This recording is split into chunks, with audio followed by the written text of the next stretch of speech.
देश में स्वास्थ्य मुसीबत के बीच अनलॉक मोड शुरू होते ही सभी क्षेत्रों की गतिविधियों को तेजी दी जाने लगी है, जिसमें सियासी गतिविधियां भी शामिल हैं।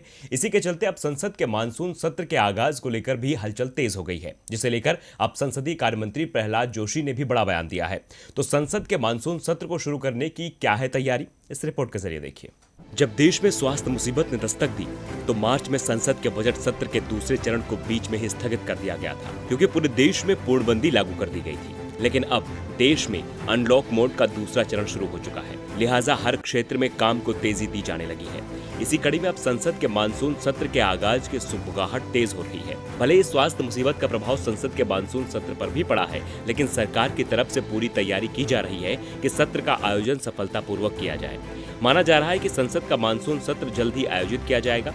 संसदीय कार्य मंत्री प्रहलाद जोशी ने कहा है कि संसद का मानसून सत्र निश्चित रूप से आयोजित किया जाएगा। सरकार सभी औपचारिकताएं करेगी और सभी सावधानी बरतेगी। संसद के दोनों सदनों के महासचिवों को शनिवार को आगामी मानसून सत्र के लिए जरूरी इंतजाम करने को कहा गया है, जिसमें सदस्य शारीरिक दूरी के नियमों का पालन करते हुए प्रत्यक्ष रूप से भाग ले सकते हैं।